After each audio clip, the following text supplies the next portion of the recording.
From Hollywood, it's time now for...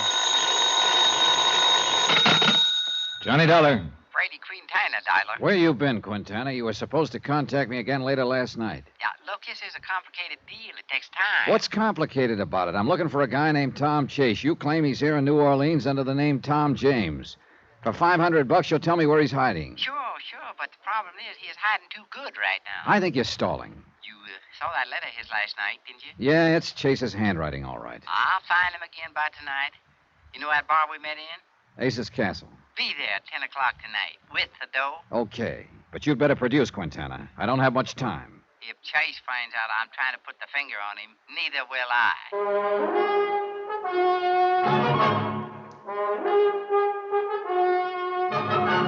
Tonight and every weekday night, Bob Bailey in the transcribed adventures of the man with the action-packed expense account, America's fabulous freelance insurance investigator. Yours truly, Johnny Dollar.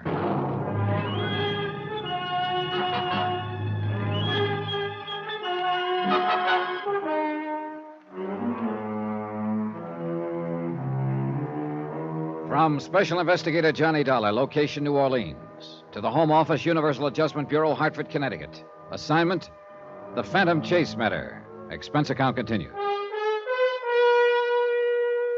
Item 8, 425. Long-distance call to Pat McCracken at Universal Adjustment Bureau in Hartford. Pat agreed that $500 was a small price to pay if it got us a man who'd embezzled $120,000 from a New York investment outfit. Item 9, 370, phone call to George Everson, senior partner of the investment outfit in New York. It was Everson who'd spotted a newspaper picture of a New Orleans bar with a man in the background who looked to him like Chase. Everson had been afraid he was sending me on a wild goose chase, and he was happy to hear his wild goose had just laid a golden egg. Item 10, $2, assorted newspapers and magazines to kill time. Yeah, there was nothing I could do until I met Freddie Quintana at Ace's Castle at 10 p.m. Pops Harker, the trumpet player at Ace's Castle, had told me Freddie was a bad one. But right now, he was my only lead. The day dragged on. Finally, it got dark, and I was just starting to think about dinner.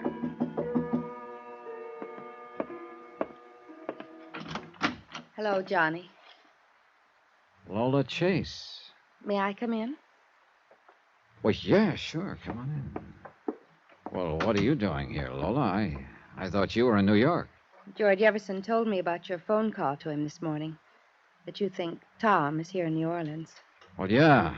Everson said he hadn't told you about the newspaper picture before because he didn't want to get your hopes up. I know. He explained. I got a plane down here right away. Yeah. Well, I'm not sure that was a good idea, Lola.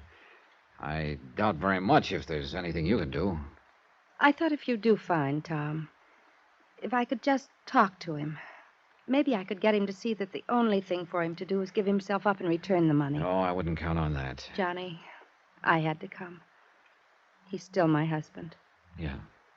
George Everson didn't go into details about the newspaper picture. Oh, there was an article on New Orleans Jazz, one of the New York papers a few days back. It showed a bar scene, a place called Ace's Castle. And in the background, sitting at the bar with his face turned away, was a man George thought might be your husband. So I came down here. Now you have proof he's here? I think so. What kind of proof? Johnny, please tell me. Okay. But I'm not sure you want to see it, Lola. Go ahead. Well, last night on Ace's Castle, a character named Freddie Quintana contacted me. Told me he thought he had Tom pegged, that he was going under the name of Tom James. James. That's his middle name. Yeah. The kind of alias a lot of people use. But that's not proof of anything. Oh, I know. Then Quintana showed me a letter he'd stolen from Tom's room. An unfinished letter. I checked it against the sample of Tom's writing I'd brought with me. It looks pretty genuine. What kind of letter? To you, Lola. Oh. Please, may I see it? Here you are. Lola, when you get this, I'll be far away. Don't try to find me. It's better that way. I don't know how to explain, but... I'm sorry. That's Tom's writing, Johnny. Yeah. What happens now? Oh, I'm supposed to meet Freddie Quintana at Ace's Castle down on the quarter at 10 o'clock tonight. I want to come with you. Oh, look, Please, Lola. Johnny. Expense account item 11, 820. Dinner for Lola and me. She didn't say much during the meal. I guess there wasn't much for her to say. Afterward, we started walking through the quarter toward Ace's Castle. It's interesting around here, Johnny. Oh, yeah. The quarter hasn't changed much. You've been here before? A couple of years ago. Funny. What is? You, in a job like this. Why? Well, I don't know. You just don't look like a person who spends most of his time looking for fugitives and criminals. It seems like such a strange job for you. It's a job. Do you like it? Oh, I don't know. Sometimes I like it a lot. Sometimes I don't like it at all. Like now? Like now. Thanks, Johnny, For what? for feeling that way. Well, I guess it's my turn to say funny. What about? You're asking about... Well, Pops Harker seemed to think I was in the wrong job, too. Who? Pops Harker, an old fellow who plays trumpet at Ace's Castle. You'll hear him. He's blind. Oh. Yeah, that horn of his has to make up for a lot. But why did he think you're in the wrong job? Mostly because of the company I sometimes have to keep, like Freddie Quintana. Oh. I hate to see things work out like this. What's that mean? I mean, finding Tom this way through a cheap information peddler like this Quintana. Oh, if he'd only turn himself in. I'm afraid that's a pretty remote possibility. I know. He seems to have forgotten what sort of a person he was. After his arrest, he wouldn't even talk to me about it. I guess he's forgotten a lot of other things, too. All right, come on, Lola. That's Ace's Castle right ahead. Do you think Tom will be there? I doubt it. Probably just Quintana. But he's supposed to tell me where your husband is hiding. Here we are. That must be Pops Harker over there in the band with the dark glasses. Yeah, that's him. Come on, that corner table. This is the place in the newspaper picture? Yeah. Yes. I can believe Tom's been here. He loved this kind of music.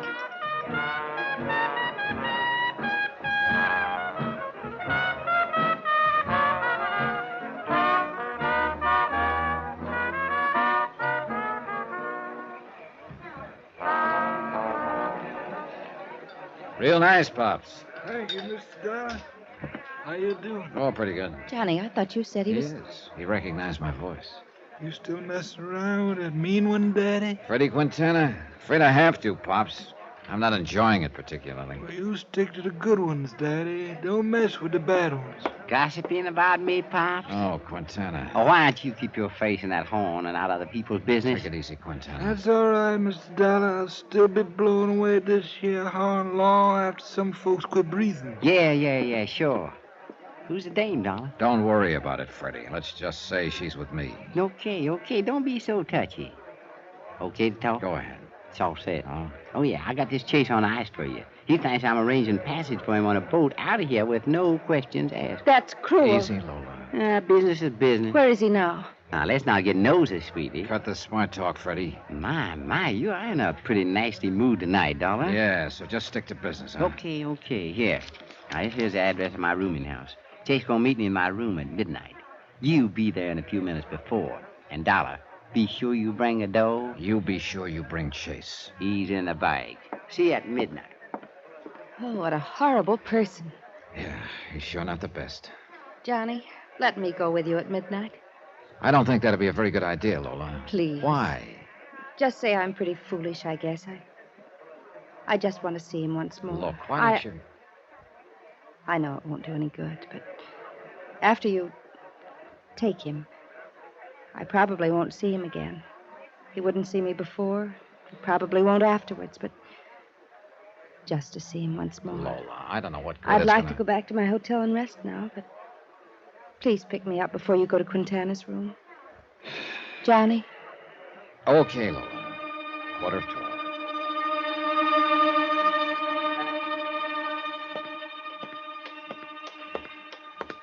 This is the address, Lola. Quintana's rooming house. It's an awfully shabby place. The perfect spot for Quintana. What time is it?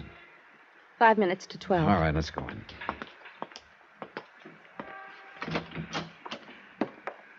Number 8. Let's see. Oh, here it is. Yeah. Okay, we won't knock.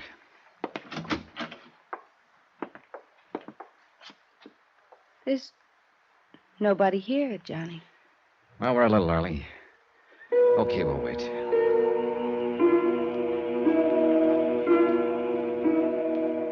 So we waited. 15 minutes went by. Half an hour. Do you think he was just playing some sort of fiendish joke on us, Johnny? I've been stood up on deals like this before. But Lola wasn't used to it. Pretty soon the strain got a little too much for her. Please, Johnny, I can't stand this anymore. Take me back to my hotel. So I did. Now I was right back where I started from, with no leads. I decided to go back to Ace's castle. That's where the trail had started. I sat there for a few minutes nursing a drink. Then somebody slid into the chair across from me. You Johnny Dollar? Yeah, that's right. Who are you? Lieutenant LaFleur, New Orleans Police. Oh. Well, what can I do for you, Lieutenant? How long you been here, sir? A few minutes. Oh? Weren't you in here early? Yeah?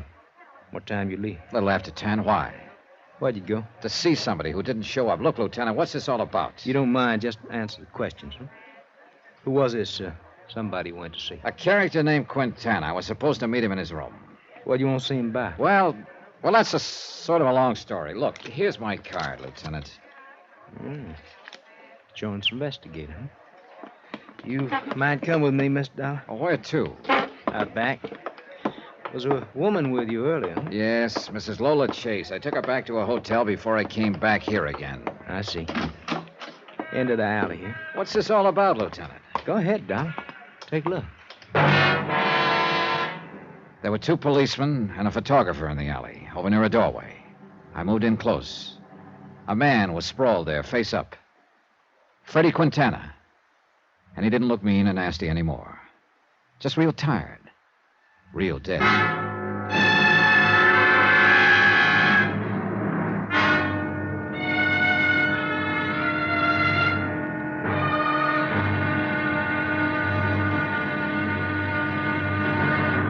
Now, here's our star to tell you about the next exciting episode of this story. Somehow I managed to parlay a scrap of burnt paper into a plane ticket for what almost turns out to be a one-way trip. Join us, won't you? Yours truly, Johnny Dollar.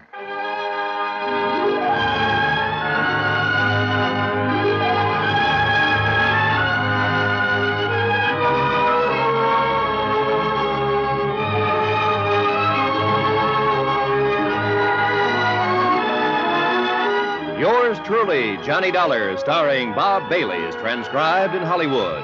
Written by Robert Reif, it is produced and directed by Jack Johnstone. Be sure to join us tomorrow night, same time and station, for the next exciting episode of Yours truly, Johnny Dollar. Roy Rowan speaking.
You've been listening to the OTR Gold Network. Find more classic radio at otrgold.com.